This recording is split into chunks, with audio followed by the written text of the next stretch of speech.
Namaste, Professor Jagbir Singh ji.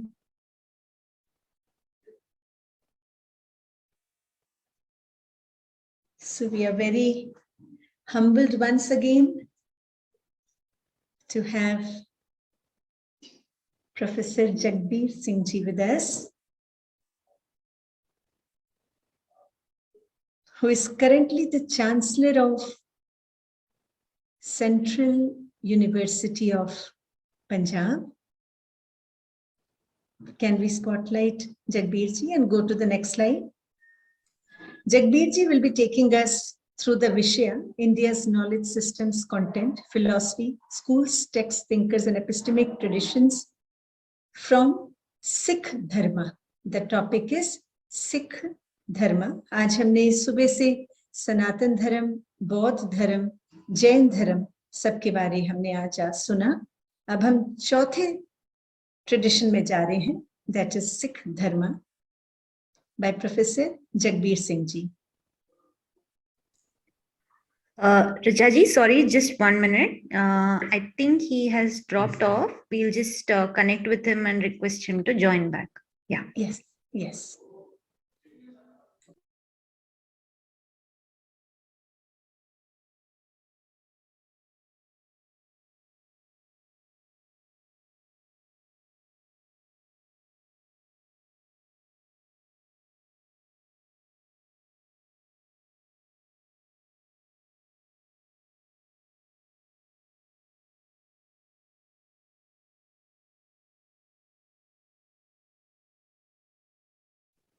Please let me know once he has joined.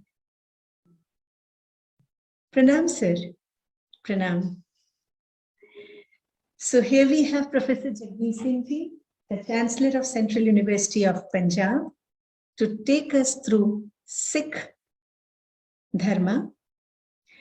Professor Jagbir ji is the Chancellor, Central University of Punjab, Bathinda. He was the former head of the Department of Punjabi, University of Delhi. He was formerly an adjunct professor, Department of Religious and Civilizational Studies. He is also a member at Indian Institute of Advanced Studies, Society Shimla, nominated by MHRD. His area of specialization include Gurbani, folklore, fiction, literary theory, religious and civilizational studies. He has teaching and research experience for more than 50 years. He has published around 20 books and has presented over 150 papers. Some of the prominent awards and prizes conferred on him include Param Sahit Satkar Samman in 2014 by the Punjabi Academy Delhi, Shiromani Punjabi Sahitkar Award in 2016, Bhasha Vibhag Punjab, that gave this award, Guru Nanak Dev Achievers Award in 2019 by eminent educationists, and the Punjabi Translation Prize 2004 by Sahitya Academy, New Delhi. Professor Jagbir Singh ji and Professor Kapil Kapoor ji have worked for many, many decades together. And sir, we are really honored to have you and be guided with your vast knowledge on Sikh Dharma. Thank you, sir. Once again, pranams. नमस्कार, बहुत धन्यवाद ऋचा चोपड़ा जी. मेरी ओर से सभी को नमस्कार, सत श्री अकाल. विद्वान दोस्तों, ऋषिवुड यूनिवर्सिटी सोनीपत द्वारा भारत की विभिन्न अकादमिक संस्थाओं के सहयोग से फैकल्टी डेवलपमेंट प्रोग्राम के अंतर्गत आयोजित आज के इस सेशन में आप सभी का हार्दिक स्वागत है मेरी तरफ से. जैसा कि हम जानते हैं, इस प्रोग्राम का मुख्य उद्देश्य भारतीय ज्ञान परंपरा और उसकी विभिन्न प्रणालियों का अध्ययन और विश्लेषण करना है. इसके साथ ही ज्ञान परंपरा के मूल प्रेरणा स्रोतों, सैद्धांतिक आधारों तथा व्यवहारिक आयामों का परिचय प्राप्त करना भी इसका उद्देश्य है. महत्वपूर्ण बात यह है कि इस परंपरा के अंतर्गत भारत भूमि में विकसित हुई इसकी विभिन्न धार्मिक परंपराएं भी आ जाती हैं।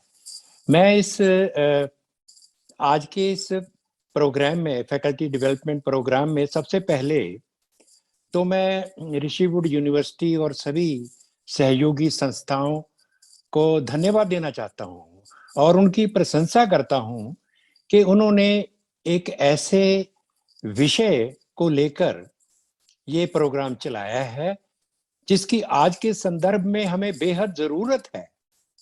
इसका कारण ये है कि आज हम 75 इयर्स का जो हमारे आज़ादी के अमृत की बात करते हैं, उसका जश्न मनाने की बात करते हैं, लेकिन बदकिस्मती हमारी ये है कि जो कॉलोनियल दौर से हमारी शिक्षा प्रणाली ने हमें हमारे अपने बारे में, हमारी सभ्यता के बारे में, हमारी धार्मिक परंपराओं के बारे में जो कुछ हमें बताया है वो इतना भ्रांतिपूर्ण है कि उसको आज इसको करेक्ट करने की जरूरत है।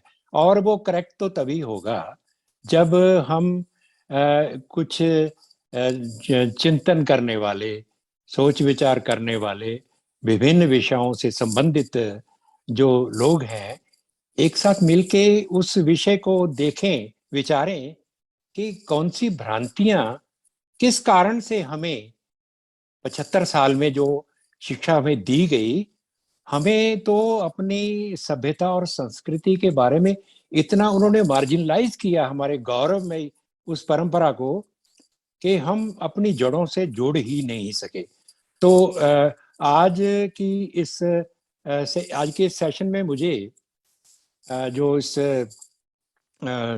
संस्थान के आयोजकों ने मुझे सिख धर्म के बारे में आपसे कुछ बातें शेयर करने के लिए कहा है। सिख धर्म के बारे में पहली बात मैं सिविलाइजेशनल कॉन्टेक्स्ट के साथ शुरू करना चाहता हूँ। देखिए, मेरा मानना ये है और आप सभी जानते हैं, ये सर्वविदित भी है कि भारत केवल एक देश, केवल एक राष्ट्र नहीं है। ये एक सिविलाइजेशनल स्टेट है, सभ्यता मूलक राज्य है। जैसे वो बुर्जुआ नेशन स्टेट की जो अवधारणा हमें पढ़ाई गई वो इतनी भ्रांतिपूर्ण है कि भारत तेरे टुकड़े होंगे, इंशाअल्लाह इंशाअल्लाह। ये टुकड़े नेशन स्टेट के हो सकते हैं जो हमारा देश नहीं है। हमारा देश एक सिविलाइजेशन स्टेट है, उसके टुकड़े नहीं हो सकते, उसका गौरव ही समझा जा सकता है, विचारा जा सकता है। तो पहली बात मैं ये कहना चाहता हूं कि जो सिख धर्म है वो हमारी सभ्यता और हमारी भारत भूमि के अंतर्गत विकसित हुई जो प्रोमिनेंट जो हमारी धार्मिक परंपराएं हैं, 4 धार्मिक परंपराएं प्रोमिनेंट हैं, और भी बहुत सारी हैं, लेकिन 4 उसमें प्रमुख हैं। वो है सनातन धर्म, जैन धर्म, बौद्ध धर्म और सिख धर्म। आप देखिए कि सबसे प्राचीन जो धार्मिक परंपरा सनातन धर्म है। सनातन का मतलब टाइमलेस है, सत्य सनातन की बात हम करते हैं। ये हमारी जो सनातन धार्मिक परंपरा है इसका कोई ओरिजिनेटर नहीं है। ये अपने आप इस देश की मिट्टी से उपजी हुई एक परंपरा है और इसने हमारे देश के जनमानस को एक ऐसी चेतना दी है, एक ऐसा जीवन दृष्टिकोण दिया है, जीवन शैली दी है जिसके अनुसार हमें सदियों से इस देश का जो मानव है वो अपने जीवन को व्यतीत करता रहा है। और इसके साथ ही ये सबसे प्राचीन जो धार्मिक परंपरा के बाद सबसे आधुनिक धार्मिक परंपरा वो सिख परंपरा है। एक परंपरा जो अगर हम उसको सिविलाइजेशन के दृष्टिकोण से देखें तो हमारी जो सिविलाइजेशन है उसको आज 10,000 साल पुरानी माना गया है, दोनों एविडेंसेस के आधार पर। एक तो एविडेंस है रेडियो कार्बन डेटिंग मेथड का, जो आर्कियोलॉजिकल एविडेंस है हड़प्पा और मोहनजोदड़ो की खुदाई आज से 100 साल पहले 1921 में शुरू हुई थी। उस समय अंग्रेजों का राज था। उन्होंने देखा कि यहाँ तो एक बड़ी प्राचीन सभ्यता है, उसके निशान हमें मिल रहे हैं, और उन्होंने इसकी खुदाई करते हुए बहुत सी चीजें सिंबॉलिक रूप में उसमें से प्राप्त हुई, और हमें पता चला कि इसमें एक साइंस और टेक्नोलॉजी का एविडेंस मिलता है, क्योंकि जो सिविलाइजेशनल हमारी आइडेंटिटी जो उन हड़प्पा और मोहनजोदड़ो से मिली, उसकी उन्होंने हमारे जो कॉलोनियल मास्टर्स थे उन्होंने उसकी जो उम्र है बहुत घटा के लगाई। लेकिन बाद में हम जानते हैं, मैं ज्यादा लंबी बात इसमें नहीं करना चाहूंगा, केवल इतना बताना चाहूंगा कि उसके बाद जब सरस्वती के किनारे, पहले तो वो सिंध घाटी की सभ्यता उसको कहा गया, लेकिन 2500 जो आर्कियोलॉजिकल साइट्स हैं वो हमारे प्राचीन जो विलुप्त हुई जो नदी जिसका वर्णन हमें ऋग्वेद में मिलता है, उसके किनारे 2500 जो हमारी उसके मिलते हैं। तो उनमें से राखीगढ़ी, भिरडाना, मेहरगढ़, मेहरगढ़ तो बलूचिस्तान में है, राखीगढ़ी और मेहरगढ़, और उसके बाद अभी रिसेंटली जो मतलब सिनौली में 4000 साल पुराने रथों के निशान मिलते हैं, महाभारत कालीन भारत की बातें मिलती हैं, और इस रूप में हमें उसकी जो एज है, आर्कियोलॉजी ने तो 10,000 साल लगा दी है मेहरगढ़ और राखीगढ़ी के एविडेंस। लेकिन इसके साथ ही हमारी ज्ञान की सभ्यता भी रही है, उसको हम वैदिक सभ्यता कहते हैं।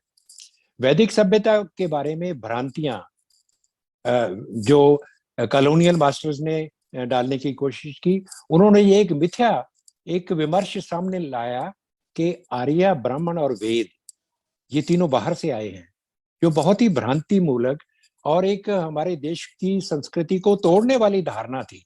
आज ये पूरी तरह रद्द हो चुकी है। इवन उनके जो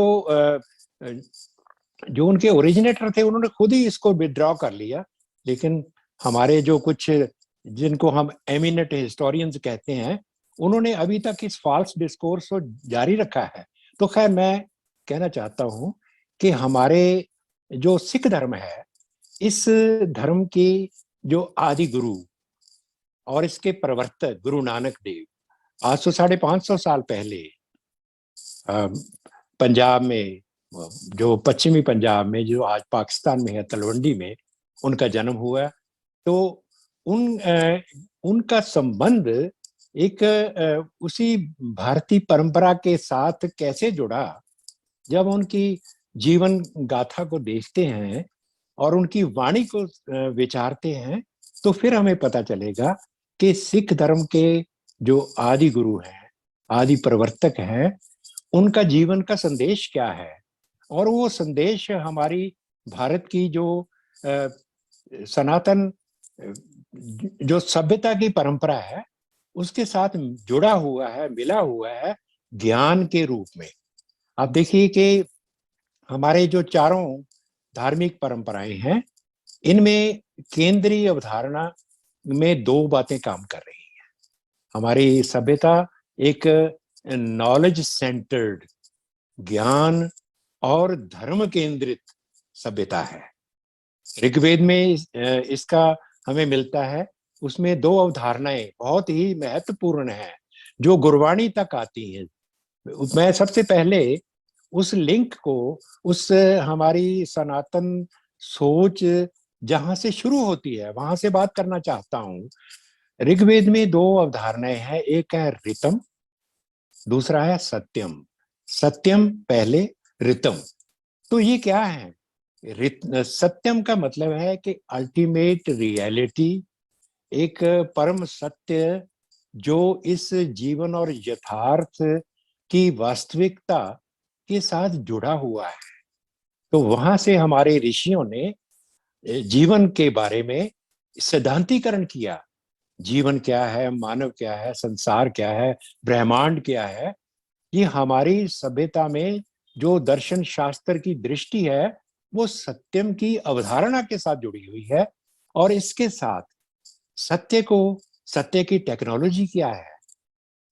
जो सत्य तो ब्रह्मांड कॉस्मिक डायमेंशन के साथ उसको जब हम जोड़ते हैं तो हमारे ऋषियों ने कहा कि संसार में एक रितम है, एक ऑर्डर है, एक विधान है, जिसे हम यूनिवर्सल कॉस्मिक ऑर्डर कह सकते हैं, वो रितम है। तो आप देखिए कि ये दोनों अवधारणाएं हमारे देश की सभ्यता की बुनियाद साइंटिफिक चिंतन के ऊपर लगा देते हैं। इसके इस बात का महत्व तब हमें समझ आएगा जब हम अब्राहमिक सिविलाइजेशन की धारणाओं को देखेंगे। आप देखिए ना, हमारे सभ्यता में 4 धार्मिक परंपराएं विकसित हुई हैं, जिनमें एक सनातन धर्म से सिख धर्म तक ये उसमें एक निरंतरता चलती है। अब्राहमिक सिविलाइजेशन में 3 परंपराएं हैं, जुडाइज्म, क्रिश्चियनिटी एंड इस्लाम। और उनकी जो बात उनमें साझी है वो ये है कि वो ट्रांसेंडेंट और मोनोथीस्टिक गॉड में विश्वास करते हैं। और ट्रांसेंडेंट का मतलब है उनका जो रियलिटी का एक सुप्रीम बीइंग की कल्पना से बात शुरू होती है। इसीलिए जो अब्राहमिक रिलीजन है वो फेथ बेस्ड है। ये बात बहुत महत्वपूर्ण है। आज हम कहते हैं ना कि वे सभी धर्म एक हैं। सभी धर्म एक नहीं है। सभी धर्म तो एक है, लेकिन धर्म और मजहब एक नहीं है, क्योंकि उनकी अवधारणाएं, उनका जीवन दर्शन, उनकी जीवन शैली में बुनियादी अंतर है। हम इसका मतलब हम उसको कंडेम नहीं कर रहे, लेकिन हम देख रहे हैं कि हमारी भिन्नता किस आधार पर है और हमारी जो अस्मिता है, हमारी जो पहचान है, उसकी बुनियाद कहाँ पर टिकी हुई है। तो मैं ये समझता हूँ आज हम ये कह सकते हैं, जिस बात को हमें बुलाया गया, हमें तो हमारे जो लेफ्टिस्ट जो हिस्टोरियन है उन्होंने कहा है कि हमारे पास तो केवल कथा कहानियां हैं, या बीमारियां हैं, ब्राह्मणवाद है, जाति प्रथा है, कर्मकांड है। उन्होंने तो यही डिस्कोर्स हमें दिया है। ये लेकिन जब हम इसको गहराई से देखते हैं तो उनकी बात बिल्कुल सरासर गलत और भ्रांतिपूर्ण सिद्ध होती है, क्योंकि हमारा चिंतन तो रियलिटी पर बेस्ड है। एक जीवन के यथार्थ से हम सिद्धांत की बात शुरू करते हैं हमारे ऋषि, और वो बौद्ध, जैन और गुरु ये सभी उसी परंपरा में आते हैं। मिसाल के तौर पर जब सत्यम और रितम के बाद जो नेक्स्ट डेवलपमेंट होती है हमारे चिंतन में, वो है कि सत्यम से ब्रह्म की अवधारणा विकसित होती है कि जो जीवन का परम सत्य है, उसके लिए हमारा प्राइम सिंबल, ये बात मैं हाईलाइट करना चाहता हूँ, अंडरस्कोर करना चाहता हूँ कि हमारी सभ्यता का एक प्राइम सिंबल है, वो है ब्रह्म। और ब्रह्म की परिभाषा क्या है? ब्रह्म की एक तो उसकी डिक्शनरी मीनिंग है, वो है कि ब्रीहियति इति ब्रह्म, कि जो बढ़ के फैल गया वो ब्रह्म है। और दूसरी परिभाषा जो एक लॉजिकल है और एक साइंटिफिक ढंग से हमें ब्रह्म की अवधारणा को समझाती है, वो है कि सर्वम खलु इदम ब्रह्म, कि जो सारा कुछ जो हमारी नजर के सामने है, हमारे भीतर है, हमारे बाहर है, वो सारा कुछ ब्रह्म है। और तीसरी एक और परिभाषा जो एक हमारे ऋषियों की एक बहुत ही खूबसूरत अंतर्दृष्टि के रूप में हमें प्राप्त हुई है, वो कहते हैं कि सत्यम ज्ञानम अनंतम ब्रह्म। ब्रह्म वो है जो सत्यम है, परम सत्य है, और परम ज्ञान है और अनंत है।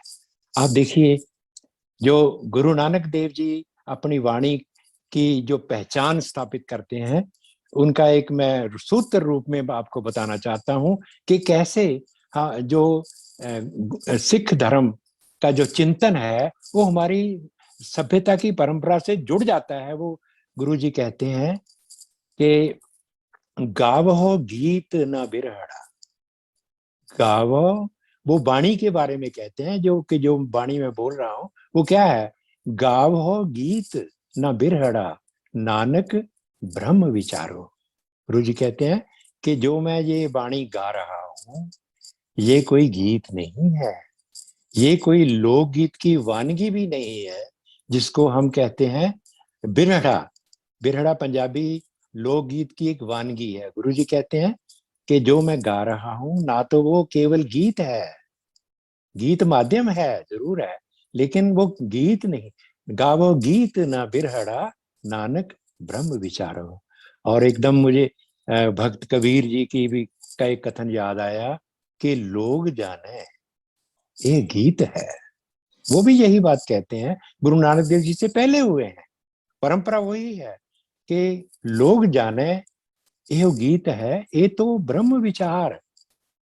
अब आप समझ सकते हैं कि जो ब्रह्म का मतलब क्या है, वो एक दार्शनिक संकल्पना है, जीवन दर्शन का परम आधार है। जिस तरह अब्राहमिक सिविलाइजेशन का प्राइम सिंबल अल्लाह है, गॉड है, याहवे है, उसी तरह हमारी भारतीय सभ्यता का प्राइम सिंबल ब्रह्म है। और ये ब्रह्म गुरु नानक देव जी ने अपनी बहुत सी वाणी में इस का वर्णन किया है। और मैं एक यहाँ से बात करना चाहता हूँ कि धर्म असल में क्या है। धर्म एक जीवन शैली का नाम है।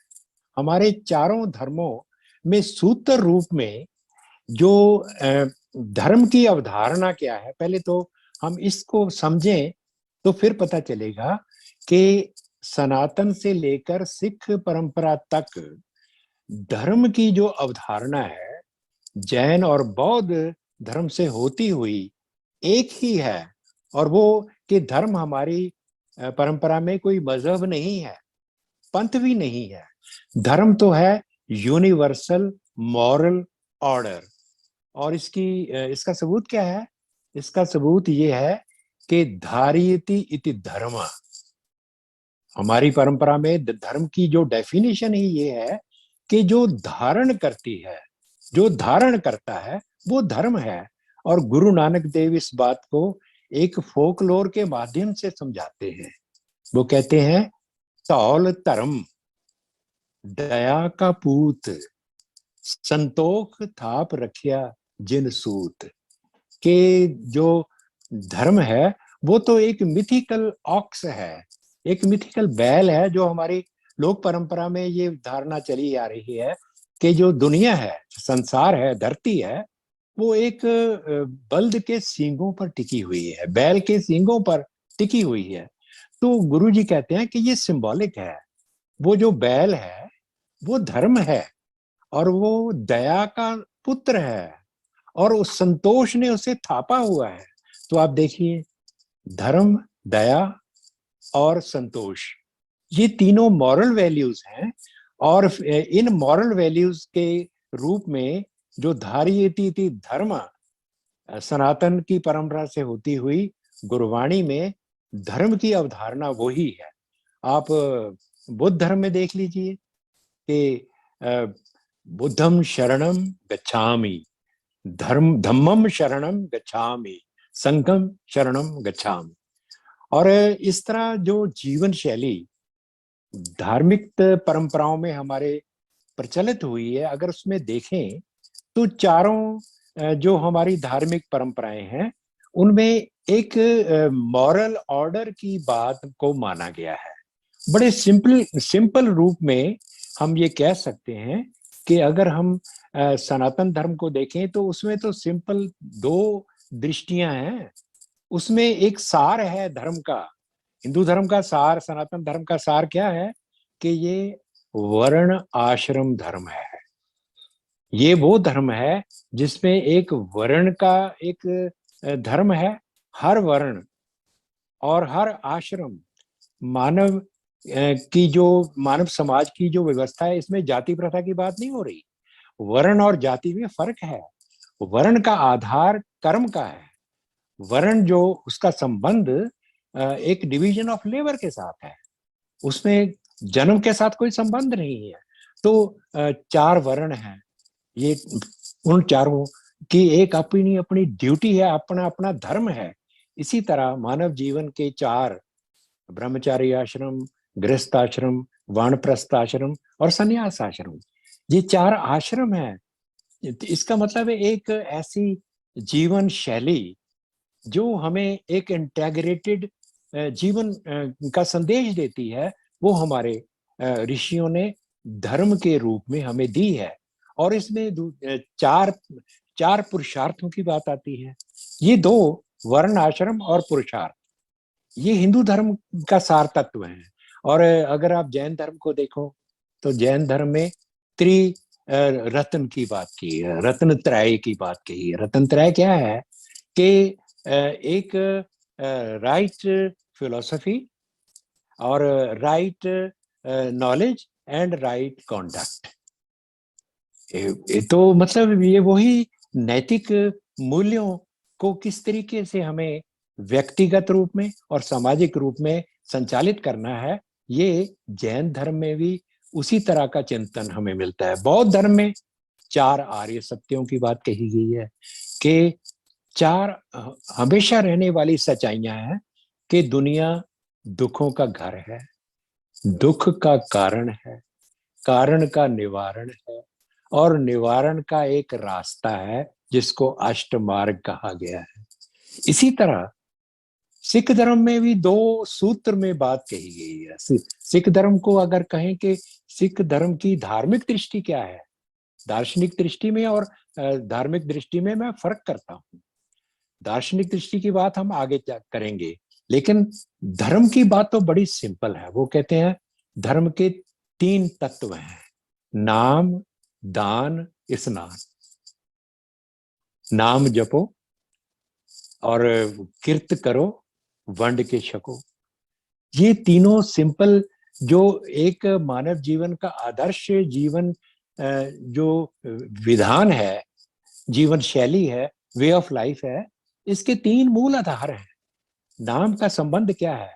नाम का संबंध हमारा मानव का कॉस्मिक ऑर्डर के साथ रिश्ता है, ब्रह्म के साथ रिश्ता है। नाम, हमने उस ब्रह्म का नाम जपना है। नाम जपने का सिंबॉलिक मीनिंग है कि हम उस कॉस्मिक जो रियलिटी है उसकी चेतना में हम अपने जीवन को देखें। दूसरी चीज है मानव का समाज, मानव का अपने आप से रिश्ता। अपने आप से रिश्ता है किर्त करो, काम करो। वो पंजाबी में उसको कहते हैं 10 नौहा की किर्त करना। एक ऐसा कोई क्रिएटिव काम हमें करना जो हमें हमारे जीवन की जो जरूरतें हैं उनको पूरा करने के लिए ईमानदारी से काम करके और उसके लिए अपने गुजारे की बातें इस्तेमाल करना। ये एक व्यक्ति का अपने आप से रिश्ता है। पहला जो नाम के साथ व्यक्ति का ब्रह्मांड से रिश्ता है। और तीसरा जो सिद्धांत है कि वंड के शको। वंड के शको मीन्स कि अपनी जो कमाई है उसको शेयर करो, अपने तक सीमित मत रखो। अपने उस समाज के जो नीडी हैं, जो वो वर्ग हैं जिनको जरूरत है, अगर तुम अपने शक्ति से, अपने यत्नों से, प्रयत्नों से कुछ पैदा करते हो तो उसको केवल अपने आप तक सीमित मत रखो, उसको दूसरों के साथ शेयर करो। तो मुझे हमारी जो हमारे देश की जो एक महाकथा है, देखो कमाल की बात है, हर सभ्यता की एक महाकथा होती है। जैसे अब्राहमिक सभ्यता की महाकथा आदम की कहानी है, एडम की कहानी, story of Adam and ewe. उसमें मैं नहीं जाना चाहता, टाइम हो जाएगा। उसमें तो एक उनकी अपनी जीवन की दृष्टि है, उसमें से साकार होती है। क्योंकि जो अब्राहमिक धर्म है वो प्रोफेटिक रिलीजन है कि वो डायरेक्ट जो परम सत्य है के साथ मानव कभी उसके साथ रिश्ता स्थापित नहीं कर सकता, इम्पॉसिबल है। उसको एक उसमें पैगंबर को डालना पड़ेगा, पैगाम लाने वाला वो होगा। तो पैगाम लेके आया है, उसकी परीक्षा कैसे की जाए, ये प्रॉब्लम्स हैं। तो लेकिन हमारी जो सभ्यता में हमारी तो रियलाइजेशन बेस्ड है, हमारी फेथ बेस्ड नहीं है हमारे धर्म। तो हमारे फेथ बेस्ड जो रिलीजन धर्म है, उन धर्मों का सारी बुनियाद नैतिकता है, मॉरल ऑर्डर है, वो जीवन मूल्य हैं जो मानव को अपने आप से, ब्रह्मांड से और समाज से जोड़ती हैं।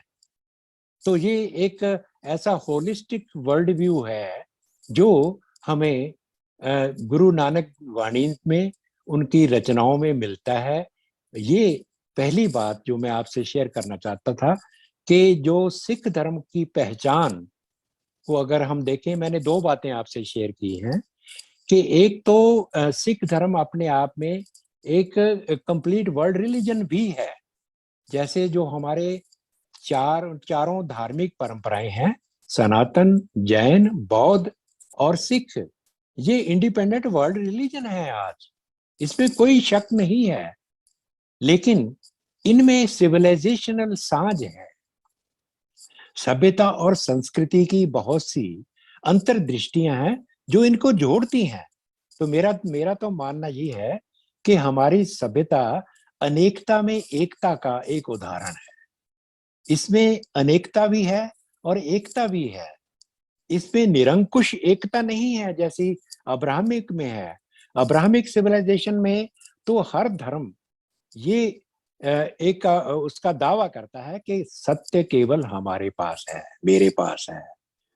अगर वो दूसरा है, अदर है, वो या तो इग्नोरेंट है या इनफिडल है, मोमन है या काफर है। हमारा ये मानना नहीं है। हमारे तो ऋग्वेद में जो बात आती है ना कि एकम सद विप्रा बहुधा वदंती, कि सत्य तो एक है और जो विद्वान लोग हैं वो उसको अनेकों नामों से पुकारते हैं। इसमें एक बहुत गहरा मैसेज है। वो मैसेज है कि देखिए, जीवन के अनेकों रास्ते हैं सत्य की ओर जाने वाले। तो जो भी कोई है वो अपना रास्ता अपना सकता है। इस बात को गुरु नानक और गुरु गोविंद सिंह जी के वाणी के माध्यम से मैं आपके साथ शेयर करना चाहता हूँ। गुरु नानक देव जी इसी बात को अपनी भाषा में कहते हैं कि एका सुरति जेते हैं जी, के जितने भी जीव हैं उनकी सुरति, कॉन्शियसनेस एक ही है। एका सुरति जेते हैं जी, सुरत विहूणा कोई न की। सुरत के बगैर कोई भी जीव पैदा नहीं किया गया। सुरत विहूणा कोई न की, जेही सुरति तेहा तिन राह, कि जैसी किसी जीव की, देखिए हम मानव की बात भी नहीं करते, हम तो जीव की बात करते हैं जिसमें सभी तरह के जीव आ जाते हैं। और हमारा जो चिंतन है वो मैन सेंटर्ड नहीं है, जीव केंद्रित है, ब्रह्म केंद्रित है। तो हम सभी जीवों में जितनी भी कॉन्शियसनेस है वो कहते हैं उसी के अनुसार वो अपनी जीवन की शैली का निर्माण करते हैं, उस चेतना के अनुसार करते हैं। तो गुरु गोविंद सिंह जी ने तो इससे भी क्लियर शब्दों में कहा है। वो कहते हैं आप अपनी बुद्धि है जेती, वर्णत भिन्न भिन्न तो है तेती, कि जैसी किसी व्यक्ति की बुद्धि है उसी के अनुसार वो उस परम पुरुष को, परम सत्य को अलग अलग रूप में उसका बखान करता है। तो ये मैं समझता हूँ कि हमारी जो धार्मिक परंपरा है वो समाज को जोड़ने वाली है। और जोड़ना उसका एक तो व्यक्ति के अपने आप से जोड़ना, फिर कॉस्मिक ऑर्डर से जोड़ना, और फिर समाज से जोड़ना। तो इन बातों ये हमारे धार्मिकता की बात है।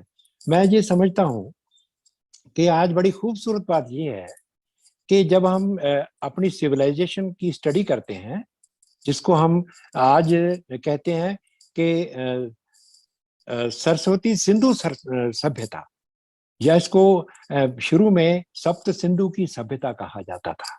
तो उस सभ्यता में दो ज्ञान के दो महाप्रबंध जो हमारे ऋषियों ने, गुरुओं ने, भक्तों ने और उन्होंने दिए हैं वो क्या है, एक तो है विज्ञान और टेक्नोलॉजी, दूसरा है धर्म और दर्शन। विज्ञान और टेक्नोलॉजी जो संसार का व्यवहारिक ज्ञान है, उसमें भी हमारे ऋषियों ने, हमारे चिंतकों ने बेइंतहा अंतर्दृष्टियां दी हैं। आप इन एस्ट्रोनॉमी की बात देखिए। एस्ट्रोनॉमी वो सिर्फ एस्ट्रोलॉजी नहीं है। एस्ट्रोनॉमी में ने हमें इस संसार को का डेटिंग मेथड दिया है।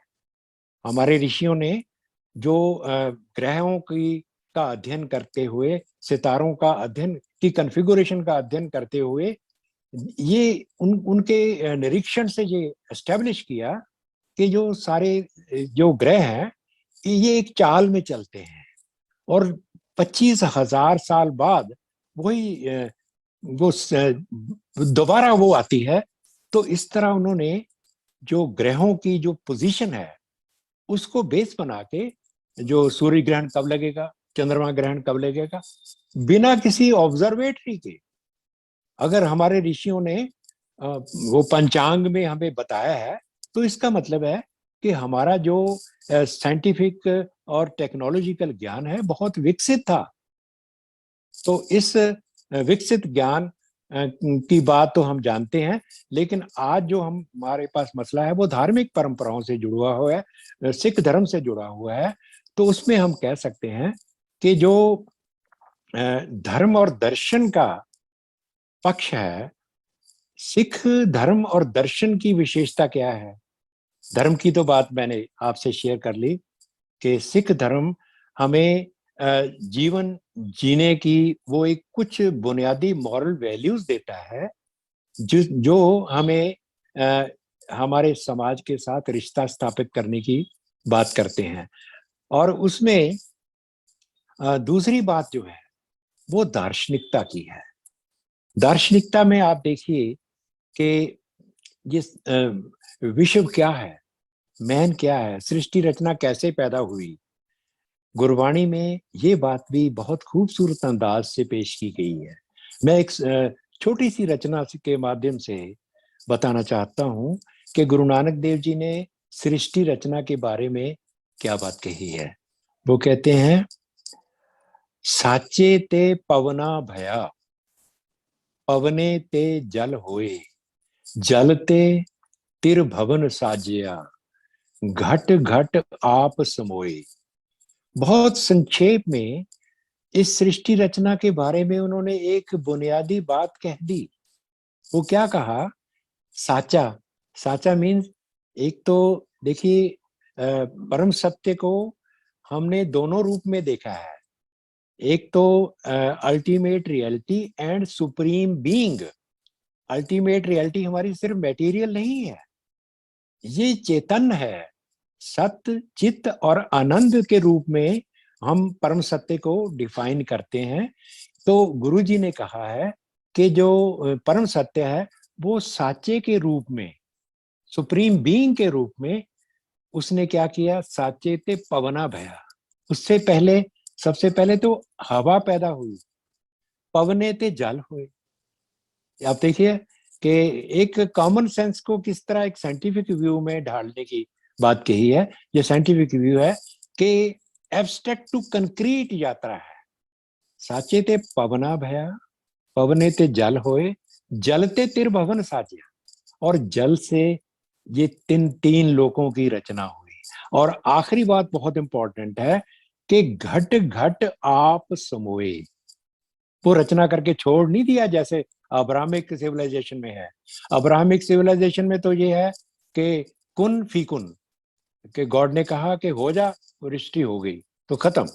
लेकिन गुरु नानक देव जी कहते हैं कि साचे ते पवना भया, पवने ते जल होए, जलते तिर भवन साजिया, घट घट आप समोए।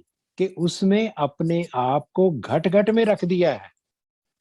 तो आप देख सकते हैं कि ये इमानेंस का सिद्धांत है। एक तो ट्रांसेंडेंस का है, सर्व अतीत का है, एक सर्व व्यापकता का है। तो मुझे भक्त नामदेव जी की वाणी की एक कुछ लाइन पंक्तियां याद आ गई। देखिए, भक्त नामदेव जी गुरु नानक देव जी से 200-300 साल पहले हुए हैं, लेकिन भक्त नामदेव जी की वाणी गुरु ग्रंथ साहिब में शामिल है। गुरु सिख धर्म की जो दार्शनिक परंपरा की रिप्रेजेंटेशन है वो 6 गुरुओं की वाणी के रूप में और 15 भक्तों की वाणी के रूप में है।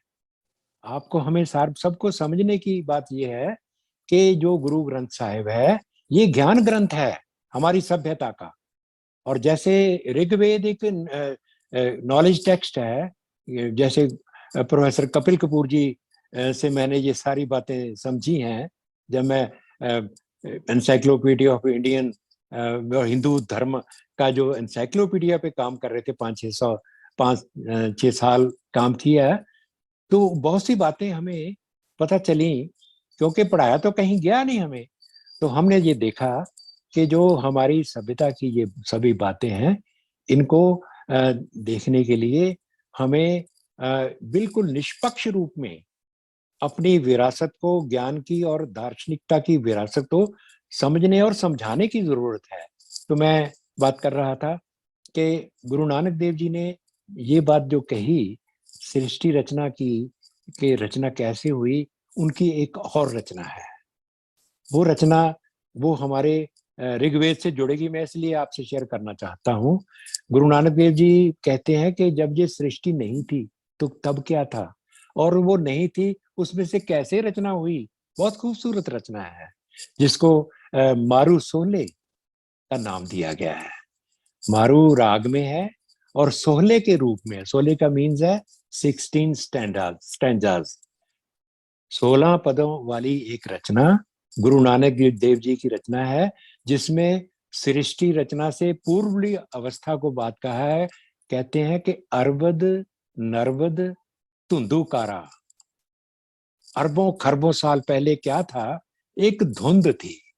अरबद नरबद धुंधुकारा, धरणी ना गगना हुक्म अपारा, ना दिन रैन ना चंद ना सूरज, सुन समाद लगाइंदा, ठाणी ना बाणी पौन ना पानी, ओपत खपत ना आवन जानी, नदी ना नीर बहाइंदा। आप देखिए, उन्होंने सृष्टि रचना से पूर्व की जो शून्य अवस्था है, एक कयास की अवस्था है, उसमें से सृष्टि रचना कैसे हुई वो कहते हैं कि सुनो ब्रह्मा विष्णु महेश पाए। फिर उस शून्य से उस साचे ने, उस प्रभु ने, उस ब्रह्म ने ब्रह्मा विष्णु और महेश की रचना की। हमारी सभ्यता में ये जो कहते हैं ना कि ये तो देवी देवताओं को मानते हैं, पॉलीथीस्टिक हैं, हम पॉलीथीस्टिक नहीं हैं। ये हमारे जो देवी देवते हैं ये सिंबॉलिक शक्तियों के प्रतीक हैं। ये मतलब ब्रह्मा विष्णु और महेश क्या है, कर्ता धर्ता और हर्ता। सृष्टि का जो मतलब प्रोडक्शन, सस्टेनेंस एंड डिके, ये सृष्टि का जो विधान है, हम तो वहीं से बात शुरू करते हैं। उसको हमने एक त्रिदेव के रूप में संकल्प लिया। तो मुझे ये ऋग्वेद की वो रचना याद आ गई, नासदीय सूक्त, क्योंकि मैं तकरीबन 52 साल पहले मैंने गुरु नानक वाणी पे पीएचडी की थी, आज से 52 ईयर बिफोर। तो मैंने देखा था कि गुरबाणी भारतीय दर्शन के साथ पूरी तरह जुड़ी हुई है। उसकी बहुत सारी जो अंतर्दृष्टियां हैं वो एक संवाद के रूप में है। तो मैंने जब नासदीय सूक्त जो ऋग्वेद की एक रचना है, और आप जानते हैं कि सारी दुनिया में ऋग्वेद सबसे प्राचीन ज्ञान ग्रंथ है, इसको सारी दुनिया मानती है। इंटरनेट पे आप खोज करेंगे आपको पता चल जाएगा कि संसार की सबसे प्राचीनतम वो ज्ञान ग्रंथ जो है वो ऋग्वेद है। और उसमें नासदीय सूक्त एक ऐसी रचना है जिसमें फिलोसफिकल स्पेकुलेशन की बुनियाद है, दार्शनिक चिंतन की उसमें शुरुआत है। और वो क्या है, खूबसूरत है, मैं आपसे शेयर करना चाहता हूँ। एक तो ओरिजिनल, क्योंकि मैं तो थोड़ा सिर फिरा हूँ, मैं तो जो लोग सोचते हैं उनसे अलग से सोचने वाला हूँ। मैंने सबसे पहले सोचा कि अगर गुरबाणी समझनी है तो पहले संस्कृत का ज्ञान होना चाहिए, तो मैंने उसको ओरिजिनल संस्कृत में पढ़ा। आप भारत एक खोज में भी उसका एक ट्रांसलेशन किया है, लेकिन वो एक फ्री ट्रांसलेशन है। मैं आपको उसका एक मैंने जो पर्सनल कोशिश से काव्य अनुवाद किया मैं शेयर करूंगा, लेकिन उससे पहले जो ओरिजिनल नासदीय सूक्त है थोड़ा सा उसके बारे में आपको मैं सुना दूं कि ना सदा सीनो सदा सीत तदानीम नसीद रजोनो व्योम परोजत किम आवरीवा कुकस्य किम आसीद गहनम गभीरम न मृत्यु आसीद अमृतम न तरहि न रात्र्याहन आसीत प्रकेता अनीतवातम स्वध्या तदेकम तस्माधान्यं परा किंचिनास। इसका जो हिंदी ट्रांसलेशन आप देखेंगे, आप इसको महसूस करेंगे, जरा देखेंगे कि हमारा ऋषि आज से तकरीबन 5000 साल पहले इस सृष्टि रचना के बारे में कैसी जो दार्शनिक दृष्टि पेश कर रहा है। वो कहते हैं कि असत्य नहीं था तब, ना ही सत्य था, अंबर नहीं था, ना ही पार फैला हुआ महा आकाश। छिपा क्या था और कहाँ, किसने ढांपा था इसे? तब तो अगम अगाध जल भी कहाँ था। मृत्यु नहीं थी वहां, ना ही अमर जीवन। रात नहीं थी और न दिन के प्रकाश का संकेत कोई, पर बिना हवा के सांस लेता हुआ स्वयंभू वो केवल आप था, उसके सिवा कोई दूसरा नहीं था। कितनी खूबसूरत एक स्पेकुलेशन है, दार्शनिक चिंतन की एक दृष्टि है। आप देखें कि वो आज से कम 5000 साल पहले की ये दृष्टि है, जिसके बारे में हमें पढ़ाया ही नहीं गया। और उसके कहते हैं अंधेरा था वहां, अंधेरे से ढका हुआ अंधकार था चारों ओर। तम आसीत तम सा, और था तो बस निराकार शून्य, तपस की महा ऊर्जा से उपजा हुआ पुंज। फिर यहाँ से जो सृष्टि रचना पैदा होती है, जरा ऋषि की भी बात सुनिए। गुरु नानक ने तो कहा था ना कि ब्रह्मा विष्णु महेश हो पाए। वो हमारा ऋषि कहता है फिर पहले पहल कामना का हुआ वह, डिजायर पैदा हुई। मन का आदि अनादि बीज, और वो जो डिजायर थी वो क्या है? वो मन का आदि अनादि बीज है। फिर पहले पहल कामना का हुआ उभार, मन का आदि अनादि बीज। अंतर की सूझ वाले मुनि जनों ने समझ लिया था भली भांत, रिश्ता क्या है अस्तित्व का अनास्तित्व के साथ। What is the relationship between the existence and non existence.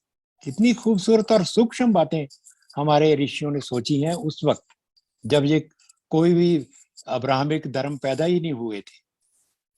फैला दिया उन्होंने अपने सूत्र को महाशून्य के आर पार। सृष्टि रचना की जरा देखिए कैसे खेड़ हुई। फैला दिया उन्होंने अपने सूत्र को महाशून्य के आर पार, ऊपर वार और नीचे भी। धारणीय महाशक्तियां तत्पर थी वहां, नीचे था निर्बाध बल, ऊपर असीम ऊर्जा। ये एनर्जी की खेल है जिसको हमारे साइंटिस्टों ने इसमें से बहुत सी बातें निकाल के अंतर्दृष्टियां प्राप्त की हैं। लेकिन लास्ट में उसमें नास्तिक सूक्त में एक क्वेश्चन है। वो कहते हैं कि जानता है कौन असल में जानता है कौन असल में उत्पन्न हुआ कैसे ये संसार। देवताओं का भी बाद में हुआ प्रादुर्भाव, न जाने रची गई कब ये रचना। कौन है सृष्टि का कर्ता, करता जा अकर्ता। अंतर्यामी कौन है ऊंचे अंबर वाली इस तरह का, वही जानता है जो है स्वामी इसका, या फिर शायद वो भी नहीं जानता। तो दोस्तों, मैंने ये रचना मैंने आपसे इसलिए शेयर की कि हमारी जो सभ्यता की चारों धार्मिक परंपराएं हैं, उनमें सबसे ज्यादा वैदिक परंपरा जो है वो गुरबाणी के साथ जुड़ी हुई है। आप देखेंगे कि बौद्ध चिंतन में जो वैदिक परंपरा के 3 तत्वों का एक उन्होंने उल्टा दिया था, और लेकिन उल्टा भी कैसे दिया, उसमें भी एक रिलेशनशिप है। आप देखिए, ब्रह्म और जीव और मुक्त मोक्ष, उन्होंने बौद्ध चिंतन ने कहा ब्रह्म की जगह उन्होंने कहा शून्य। ब्रह्म एक पॉजिटिव एग्जिस्टेंस का की अवधारणा है। तो बौद्ध चिंतन ने कहा कि नहीं, अल्टीमेट पॉजिटिविटी नहीं, अल्टीमेट नेगेटिविटी है, शून्य है, शून्यता है। आप फिर देखोगे कि परम शून्य परम ब्रह्म एक ही सिक्के के उल्टे सीधे जो बन जाते हैं। और इसी तरह जो जीव को अजीब उन्होंने कहा कि आत्मा नहीं है, अनात्मा है, और फिर मोक्ष नहीं है, निर्वाण है। क्योंकि उन्होंने ब्रह्म की जगह शून्य को देकर एक अपना सिस्टम बिल्ड किया। तो शून्य से निर्वाण तक की यात्रा है। गुरबाणी में एक डायलॉग है, गुरबाणी में मोक्ष की धारणा भी है, निर्वाण की भी है। तो मैं समझता हूं कि बौद्ध चिंतन में भी ये मोक्ष और निर्वाण, ब्रह्म और शून्य, इसमें कोई विरोध नहीं है, भिन्नता है। भिन्नताएं तो पंथ की हैं, मत की हैं, साधना पद्धति की हैं, चारों धर्मों में भिन्नताएं भी हैं, समानताएं भी हैं। तो सिख धर्म जो क्योंकि सबसे आधुनिक है, ये चारों परंपराओं के अंत में, तीनों परंपराओं के बाद मॉडर्न पीरियड में आता है। इसको एक ऐतिहासिक एक इसकी है कि इसने एक तो सनातन बौद्ध और जैन चिंतन को समझा, और दूसरे अब्राहमिक सिविलाइजेशन को भी समझा। क्योंकि गुरु नानक के समय जो इस्लाम आक्रमणकारी के रूप में अब्राहमिक सभ्यता हमारे देश में प्रवेश करती है, लेकिन ये बात भूलनी नहीं चाहिए, वो आक्रमणकारी के रूप में, हमलावर के रूप में वो संस्कृति प्रवेश करती है। और वो उनके जो बाद में उन्होंने अपना शासन रखा, वो भी उन्होंने दमन के रूप में ही स्थापित किया। तो इस रूप में मैं कह सकता हूं कि गुरु क्या करते हैं, गुरु उसमें दोनों में समन्वय स्थापित करते हैं। लास्ट बात मैं कह के अपनी बात खत्म कर लूंगा कि गुरु अर्जन देव जी की आप देखिए बात, वो कहते हैं कहो नानक गुरु खोए ब्रह्म, एक को अल्लाह पार ब्रह्म। कि गुरु कहते हैं कि मेरे गुरु ने ये भ्रम दूर कर दिया, अल्लाह और पार ब्रह्म एक है।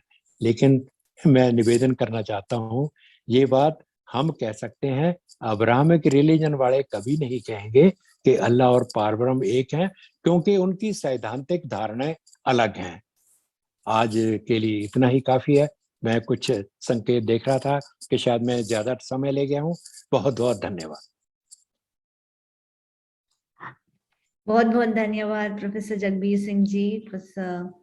आपका बहुत important, we've got really good valuable teachings from you. Thank you so much. We're feeling very blessed and privileged to be here. Is it okay if we take some questions? Thode questions. Yes. Ji. Okay. If participants can just raise their hands, it will be nice.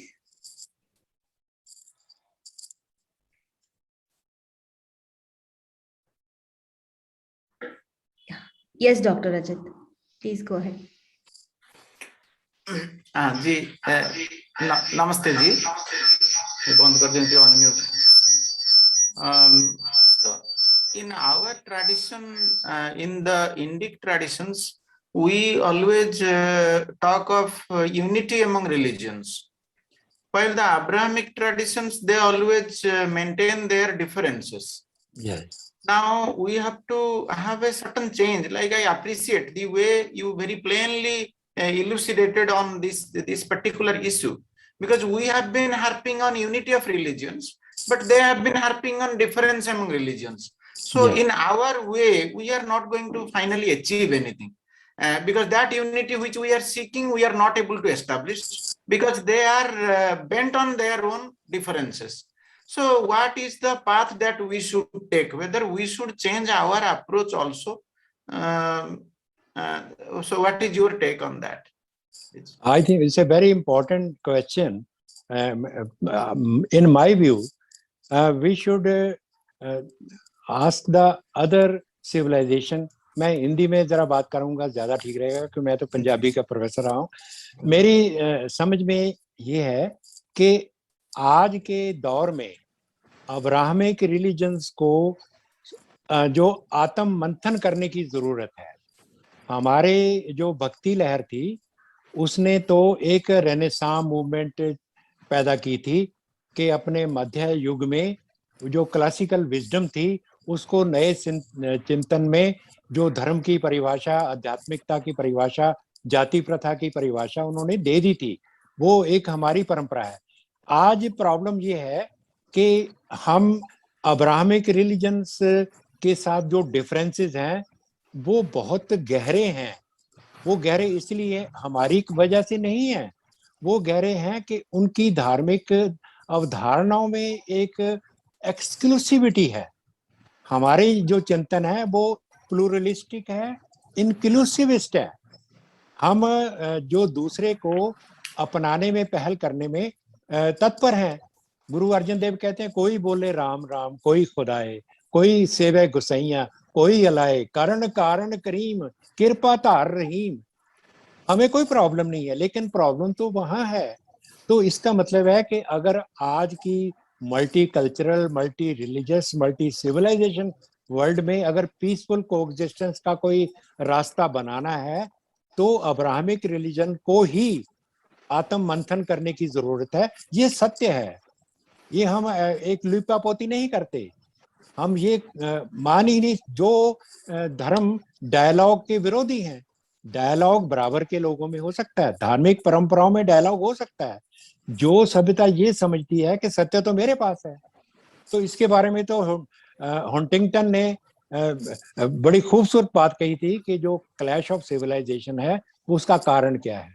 वो कहता है इसका कारण ये है कि जो western Christianity and resurgent इस्लाम, ये दोनों प्रोजिलिटाइजिंग रिलीजन है. देखिए, एक होता है कि अपने विचारों को प्रसारित करना, एक होता है दूसरे अपने से अलग विचार के लोग को कहना कि तुम तो काफर हो, इग्नोरेंट हो, मेरे धर्म में आ जाओ, नहीं तो उनको मारा जा सकता. उनके तो कुरान शरीफ में अगर लिखा हुआ है कि जो मतलब काफर है उसको तो मारा जा सकता है. ये तो बातें आज आ रही हैं हमारे सामने. हम तो पहले यही समझते थे कि सारे धर्म एक जैसे हैं. तो आज जो सर, मैं आपका धन्यवादी हूँ.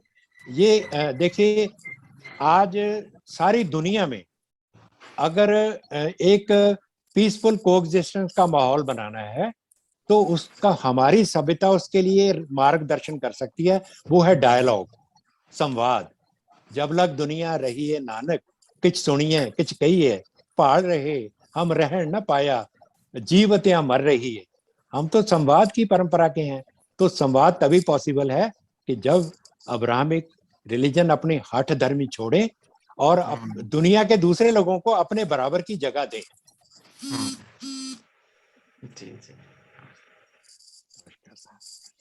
धन्यवाद professor. We also have Dr. Anjana. Please, if you could unmute yourself. नमस्ते सर जी, नमस्ते टू ऑल. आपने काफी संक्षिप्त में सभी धर्मों के बारे में बताया, काफी अच्छा लगा. मेरा ये प्रश्न है कि भारत की इतनी गौरवशाली धार्मिक परंपरा थी, फिर इतने सालों तक ये देश पारतंत्र में क्यों रहा? आपने अभी बताया कि सभी धार्मिक परंपराओं में ये था कि एक दूसरे से जुड़ना है, समाज से जुड़ना है और अल्टीमेटली ब्रह्म से जुड़ना है. ऐसे होते हुए भी इतने सालों तक ये देश पारतंत्र में क्यों रहा? इसके तो आप भी जानते हैं कि इसके कारण ऐतिहासिक हैं. एक सभ्यता जो एक पॉलिटिकल आइडियोलॉजी के रूप में इमर्ज होती है. देखिए, एक धर्म होता है, एक पॉलिटिकल आइडियोलॉजी है. ये बात आज बहुत स्पष्ट रूप से समझ लेने की बात है कि कुछ धर्म ऐसे हैं जो केवल पॉलिटिकल आइडियोलॉजी के रूप में काम कर रहे हैं. उनका स्पिरिचुअल एनलाइटनमेंट के साथ नैतिक अगुवाई के साथ कोई सरोकार नहीं रहा। अगर सरोकार है वो उनका अपने आप तक है, लेकिन वो दुनिया को फतेह करने की बातें करते हैं। तो उन्होंने क्या किया कि वो वहां से जो सिविलाइजेशनल ऑनस्लॉट है वो हुए, तो ईरान को 30 साल में, अफगानिस्तान को हमारे इलाके उन्होंने छीन लिए। ये तो हमारी खुशकिस्मती है कि हम 400 साल तक उनको रोकने में कामयाब रहे। और सिर्फ यही है कि हमारे ऋषियों ने, गुरुओं ने तो हमें पीसफुल और कोएग्जिस्टेंस का पाठ पढ़ाया था। उन्होंने डोमिनेंस की आइडियोलॉजी के साथ दुनिया को फतेह करने का, आज भी वो कहते हैं कि हम तो दुनिया को एक ही रूप में लेना चाहते हैं और सारी दुनिया को एक करना चाहते हैं, अपने जैसा बनाना चाहते हैं। हम कहते हैं भी अपने जैसे बनो, हमें भी अपने जैसा रहने दो, सभी को अपना जैसे रहने दो। तो ये आपका सवाल तो यही है कि इसमें हमारा शायद कसूर यही है कि हम एक जीवन फिलॉसफी को विचारों के रूप में प्रसारित करने में रहे। हमारी वीर परंपरा को शायद थोड़ा धक्का लगा, लेकिन इतनी बात भी नहीं है।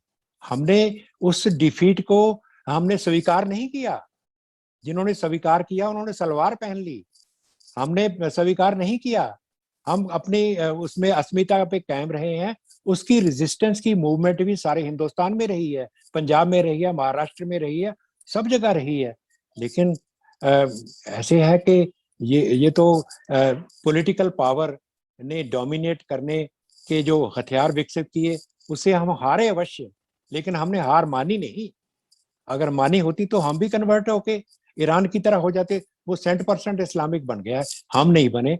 80% अगर आज हम नॉन इस्लामिक है रह गए हैं, तो इसका मतलब है कि हमारी जो शिक्षा है उसने एक मॉरल सपोर्ट दी है, हमें एक अस्मिता दी है, उसने हमें बचाए रखा है और इसको हमने बचाए रखना ही चाहिए।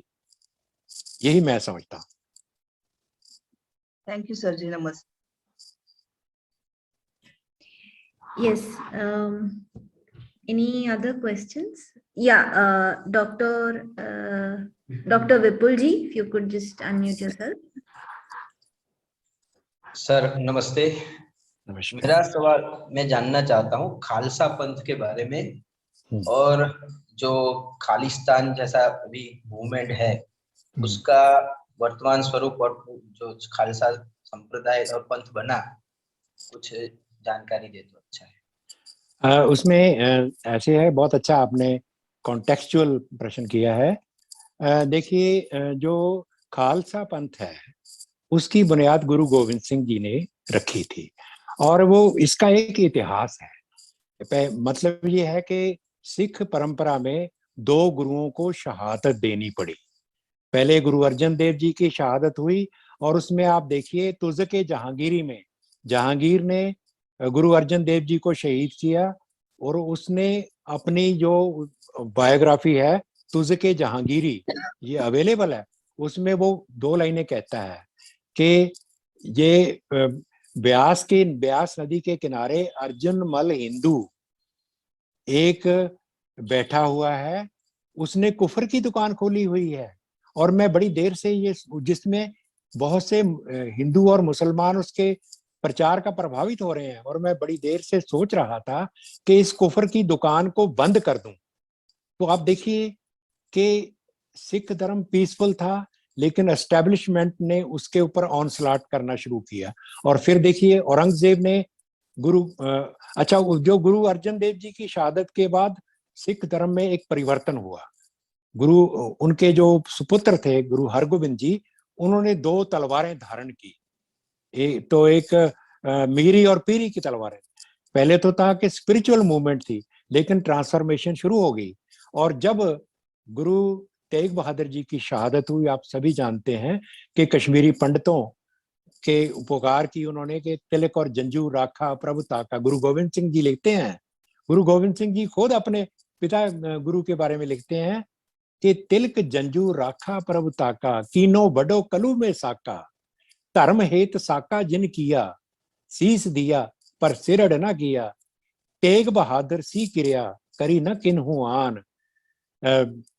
तो मतलब है कि जब ये साका हुआ तो ये इंतहा थी, दमन की, कि मतलब औरंगजेब क्या कर रहा था, एन मासे लोगों को इस्लाम में प्रवेश कर रहा था। उसकी ये बात हमारे हिस्टोरियन ने लीपापोती की हुई है, लेकिन उसके रिएक्शन में गुरु गोविंद सिंह जी ने खालसा पंथ साजने का एक प्रोजेक्ट बनाया, और उसमें शामिल कौन हुए? हमारे देश के सभी कोनों में से, एक बिदुर से, एक हस्तिनापुर से, और गुजरात से, और पंजाब से 5 प्यारे आए। वो सिर्फ पंजाब के नहीं थे, वो हमारे देश के चारों कोनों में से, जहां से गुरुओं का प्रचार फैला हुआ था, वो देख रहे थे कि हमें कोई अगुवाई देने वाला कोई लीडर हो। तो गुरु गोविंद सिंह जी ने उनको एकत्र किया, और अनंतपुर साहिब में जो अमृत छिकाया, और वो खालसा पंथ बनाया। तो खालसा पंथ क्या था? खालसा, वो कहते हैं खालसा पंथ अकाल पुरख की फौज है। ये जुल्म का मुकाबला करने के लिए, दमन का मुकाबला करने के लिए उन्होंने एक मिलिट्री क्रिएट की। और उसने, वो जानते हैं कि जब मुगलों के साथ युद्ध किया, बंदा बहादुर को भेजा। वो भी लक्ष्मण दास थे, भारद्वाज थे, वो वहां रहते थे, और गुरु गोविंद सिंह जी ने नांदेड़ में उनको भेजा अगुवाई करने के लिए। और बंदा बहादुर के साथ सारा उत्तरी भारत इकट्ठा हो गया, और उन्होंने एक अपना राज्य स्थापित किया। तो इस तरह, लेकिन अब जो बात है, ये खालसा पंथ तो हमारी सभ्यता की रक्षा के लिए बनाया गया था, और उसकी प्रफुल्लता के लिए बनाया था। आज जो खालिस्तान की बातें करते हैं, ये एक्सेप्टेबल नहीं है। ये तो है कि हमारी जो कम्युनिटी है, उसकी बुनियाद तो हमारी जो साझ है, वो हिंदू समाज के साथ सामाजिक और सांस्कृतिक रिलेशनशिप है, जो अटूट है, अटूट रिश्ता है।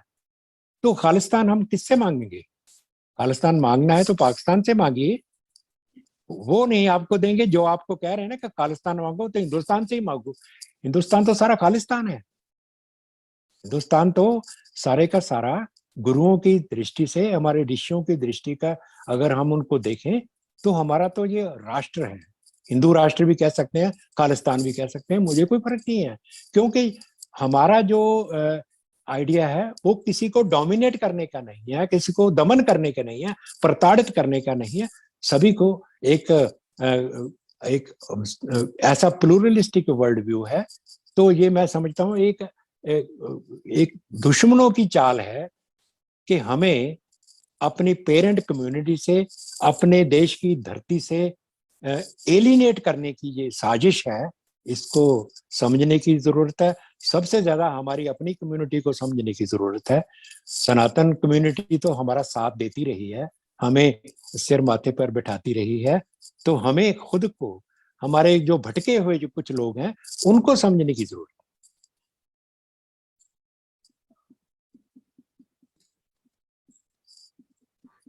Thank you. Dr. Sumit ji, you could go next.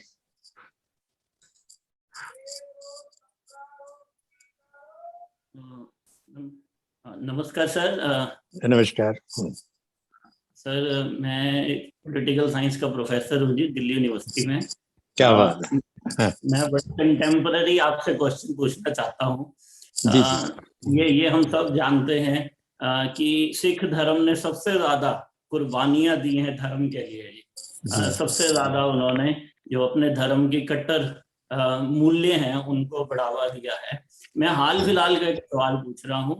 Gurugram, Gurgaon में अभी हाल फिलहाल में एक ऐसा वाकया हुआ जहां पर मुस्लिम लोगों को नमाज पढ़ने के लिए ये कहा गया कि आप जो है वो मस्जिदों में जाके नमाज पढ़ें, पार्क में या सड़क पे ना पढ़े। तो ऐसे में सिखों ने, पंजाबी में कहूँ तो कहा जिया आनू, तुसी गुरुद्वारे आके नमाज पढ़ो। तो उन्होंने उनके लिए गुरुद्वारों के दरवाजे खोले। इसके पीछे क्या कारण हो सकता है सर? मैं ये समझना चाहूंगा, आपकी एक्सपीरियंस से मैं जानना चाहूंगा। नहीं, इसके पीछे तो साजिश है। क्योंकि देखिए, गुरुद्वारा हम सब के लिए, गुरुद्वारा कोई प्राइवेट प्रॉपर्टी नहीं है किसी मैनेजर की, किसी सेक्रेटरी की। गुरुद्वारा उसकी एक मर्यादा है। उस मर्यादा में कोई भी एलियन प्रैक्टिस अलाउड नहीं है। नमाज लोग अपने घर में जाके पढ़े। अगर किसी को ज्यादा ही प्रेम आता है अपने घर में ले जाएं कि यहाँ पढ़ लो।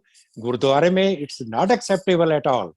गुरुद्वारा हमारा जो है उसमें निर्गुण निराकार ब्रह्म की उपासना का है।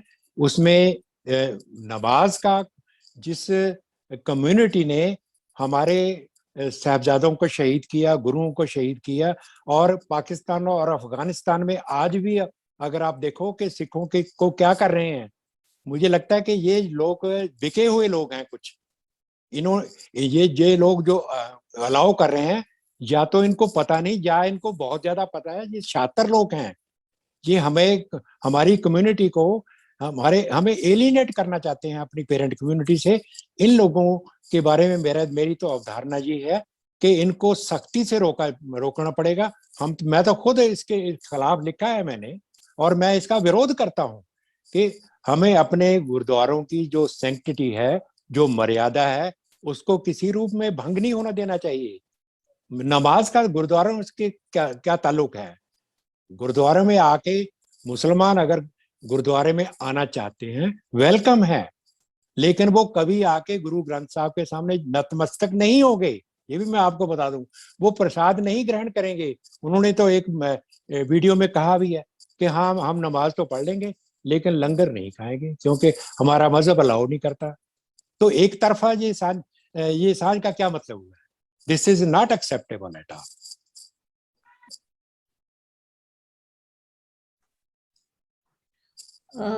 प्रोफेसर जी, दो और क्वेश्चंस हैं, क्या हम ले सकते हैं? जरूर जी, जरूर। Okay okay. Doctor Mansi, if you would like to go ahead. Sat Sri अकाल सर, मेरा प्रश्न ही यही है कि सत श्री अकाल का क्या मतलब है?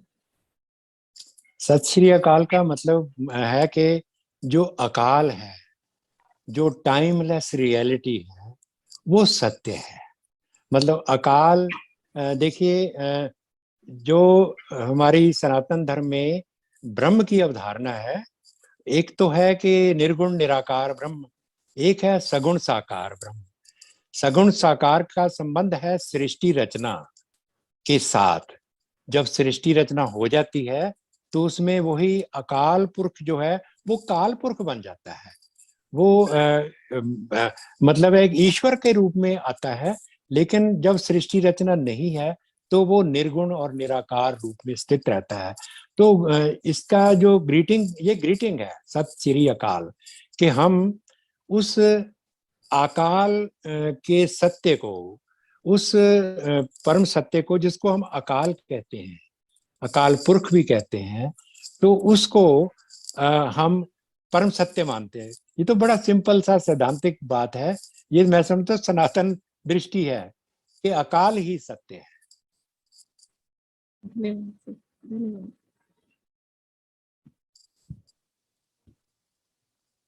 Doctor Suman, would you like to go ahead?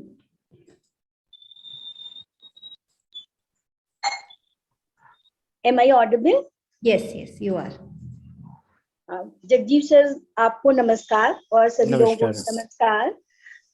Sir, ये जो आपने भी बताया कि जो सिख धर्म है, इसमें सनातन धर्म की अवधारणा है।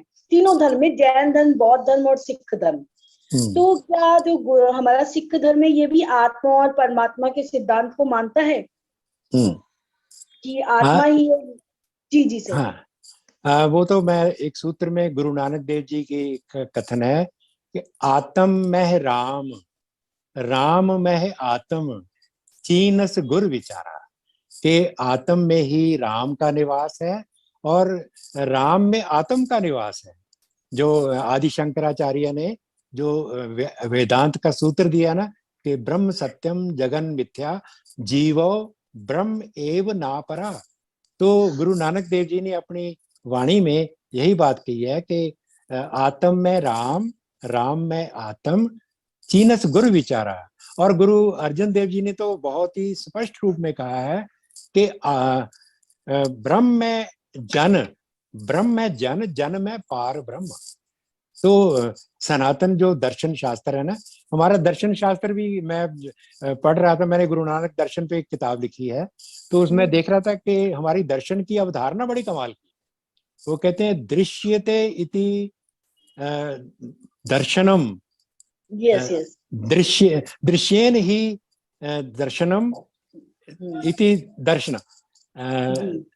तो मतलब है कि जो दृष्टि जिससे हम दुनिया को देखते हैं और सत्य और असत्य का निर्णय करते हैं, वही दर्शन है।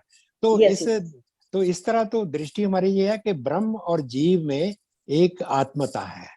इसीलिए मैं अगर कहो तो थोड़ा टाइम हो, गुरु नानक देव जी की रचना है जीवन और मौत के बारे में, बहुत कमाल की बात है। वो मैं बता सकता हूँ, पर मेरे ख्याल में समय नहीं है, फिर कभी कहेंगे।